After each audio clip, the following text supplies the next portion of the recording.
Shalom, kembali lagi bersama Tanya Alkitab. Seperti biasa, jangan lupa tonton video ini sampai habis baru komentar ya. Jangan lupa juga untuk klik like dan klik subscribe jika kamu belum subscribe channel kami. Ayo jadi bagian dari kegerakan pemberitaan Injil melalui channel ini agar lebih banyak lagi orang yang tahu akan kebenaran Kristus.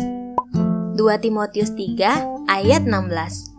Segala tulisan yang diilhamkan Allah memang bermanfaat untuk mengajar, untuk menyatakan kesalahan, untuk memperbaiki kelakuan, dan untuk mendidik orang dalam kebenaran. Kita semua mempercayai bahwa Alkitab adalah tulisan yang 100% diilhamkan oleh Allah sendiri dan dengan kata lain merupakan tulisan Allah sendiri. Namun, dalam membaca Alkitab, kita seringkali sulit untuk mengerti salah satu ayat dalam Alkitab. Jika kita tidak dapat mengerti arti dari suatu ayat, hal ini tentunya akan membuat adanya perasaan yang mengganjal di hati kita. Bisa jadi iman kita akan goyah jika kita salah mengartikan suatu ayat Alkitab. Hal ini juga akan menjadi masalah ketika ada orang Kristen yang kebingungan menjelaskan arti dari suatu ayat Alkitab ketika ada orang dari agama lain bertanya. Oleh karena itu, sangatlah penting untuk kita dapat mengerti arti dari suatu ayat di dalam Alkitab. Banyak orang mengira bahwa untuk memahami Alkitab membutuhkan waktu yang lama. Memang tidak salah sih, butuh pendalaman Alkitab yang mendalam untuk dapat memahami beberapa bagian dalam Alkitab. Percaya atau tidak, kita bisa kok memahami suatu ayat sulit dalam Alkitab hanya dalam waktu singkat. Mungkin hanya butuh waktu 5 menit saja. Langsung saja yuk kita bahas caranya. 1. Baca ayatnya berulang kali. Hal yang paling mudah dan paling cepat adalah dengan membaca ayat yang tidak kita mengerti berulang-ulang. Coba baca dengan perlahan kata per kata dan hayati ayat tersebut. Walaupun membaca ayat yang sama, tapi hal yang didapat setiap kali kita membaca suatu ayat dalam Alkitab bisa saja berbeda. Jika masih tidak dapat mengerti, silahkan lanjut cara kedua. 2. Baca ayat sebelum dan sesudahnya. Budaya asal comot ayat sangatlah meresahkan. Bahkan ayat Alkitab seringkali dibilang porno karena orang hanya asal comot ayat saja. Langsung saja kita lihat contohnya ayat yang sering dibilang ayat porno dalam Alkitab. Yehezkiel 23 ayat 21. Engkau menginginkan kemesuman masa mudamu, waktu orang Mesir memegang-megang dadamu dan menjama-jama susu kegadisanmu. Nah, kan kalau dibaca satu ayat ini, Alkitab seakan-akan adalah ayat porno. Padahal kalau dibaca Yehezkiel 23 dari awal sampai akhir, yaitu dari ayat 1 sampai 49, jelas kok ini bukan ayat porno. Ayat ini menjelaskan tentang dua orang wanita yang sangat sundal. Kalau dibaca pasal sebelum dan sesudahnya, atau bahkan kitab Yehezkiel secara keseluruhan, dua wanita sundal ini diibaratkan seperti bangsa Israel yang bersundal dengan menyembah berhala. Seringkali bangsa Israel melakukan dosa penyembahan berhala. Dosa ini diibaratkan seperti seorang wanita yang tidak pernah bisa setia dengan pasangannya. Seharusnya bangsa Israel hanya setia kepada Allah saja, bukan menyembah berhala.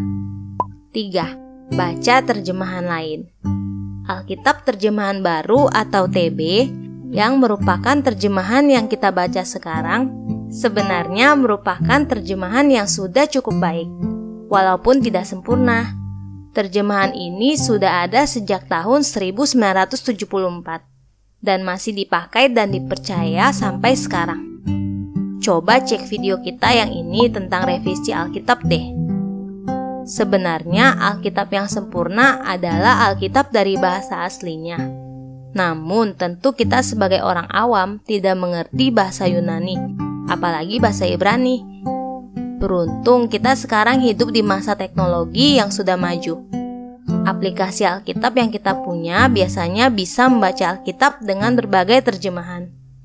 Setidaknya ada dua terjemahan lain yang dapat kita baca dalam memahami ayat Alkitab, yaitu terjemahan bahasa Indonesia masa kini dan terjemahan King James Version.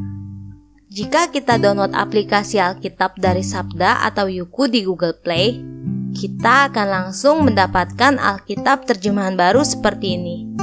Klik tulisan TB di bagian kanan atas untuk melihat list terjemahan.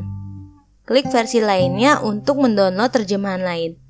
Ini beda terjemahan bahasa ya, bukan beda versi. Terjemahan bahasa Indonesia masa kini diterjemahkan dengan metode dinamis, yaitu diterjemahkan per kalimat sesuai konteks. Jadi akan lebih mudah dimengerti dibandingkan dengan terjemahan baru yang diterjemahkan secara literal atau dengan kata lain diterjemahkan kata per kata.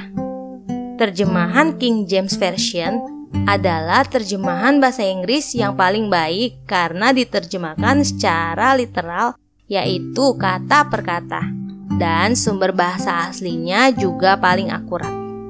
Tidak heran berbagai sekolah tinggi teologi di Indonesia memakai terjemahan KJV ini sebagai sumber menafsirkan ayat Alkitab.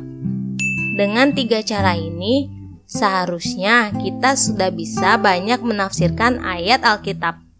Hanya memakan waktu kurang dari 5 menit kan? Jika masih belum paham, lanjut ke cara selanjutnya. 4. Lihat tafsiran atau komentari. Ada berbagai lembaga yang terpercaya yang menyediakan tafsiran Alkitab secara cukup baik dan yang penting adalah gratis. Untuk yang sudah belajar Alkitab secara mendalam, tentu membutuhkan aplikasi seperti eSword atau mungkin aplikasi yang berbayar untuk dapat mempelajari Alkitab. Namun sesuai judul, saya akan memberikan cara yang mudahnya, yaitu dengan mendownload aplikasi tafsiran dari Google Play Store. Aplikasi ini sudah dapat terhubung dengan aplikasi Alkitab yang sudah kita bahas sebelumnya. Contoh saja ya ayat ini. Lukas 14 ayat 26. Jikalau seorang datang kepadaku dan ia tidak membenci bapaknya, ibunya, istrinya, anak-anaknya, saudara-saudaranya, laki-laki atau perempuan, bahkan nyawanya sendiri, ia tidak dapat menjadi muridku. Dikatakan, kita harus membenci saudara kita, bahkan membenci nyawa kita sendiri untuk menjadi murid Yesus. Aneh sekali bukan? Tapi coba kita klik ayatnya. Lalu kita klik bagian pojok kanan atas, lalu kita klik tafsiran. Ada berbagai macam tafsiran yang tersedia. Coba kita klik tafsiran yang full. Nah, kan jelas ini bukan membenci dalam arti sesungguhnya, melainkan bentuk perbandingan. Kita harus jauh mengasihi Tuhan Yesus dibandingkan segalanya. Mudah kan? Nah, kalau masih tidak mengerti, baru deh pakai cara terakhir. 5. Tanya saudara seiman atau Google. Ya, cara ini akan menjadi cara yang ampuh jika kita masih tidak dapat mengerti ayat di dalam Alkitab. Bertanya pada saudara seiman yang lebih dewasa rohani akan menjadi jalan yang benar. Kita juga bisa bertanya pada Google. Namun ingat, jangan pernah mengacu pada satu tulisan yang ada di Google. Baca beberapa tulisan sebagai sumber pengetahuan, karena Google juga bisa salah loh. 5 cara di atas merupakan cara yang hampir selalu dapat menjawab pertanyaan mengenai suatu ayat Alkitab. Namun, tentu pendalaman Alkitab yang lebih lanjut akan sangat berguna agar kita dapat benar-benar mengerti makna dari suatu ayat dalam Alkitab. Semoga dengan adanya video ini, kita semua dapat belajar Alkitab secara mandiri sehingga pertumbuhan iman kita akan semakin luar biasa. Selamat memahami Alkitab. Terima kasih ya yang sudah tonton video ini sampai habis. Jangan lupa untuk share video ini jika merasa video ini bermanfaat. Cek dan share juga video-video kami yang lainnya ya. Jangan lupa untuk like Facebook kami, follow Twitter dan Instagram kami, dan add sosial media kami yang lainnya juga ya. Kalau ada pertanyaan lebih lanjut, langsung saja tanya lewat line. Sampai jumpa di video selanjutnya. Tuhan Yesus memberkati. Bingung? Tanya Alkitab aja.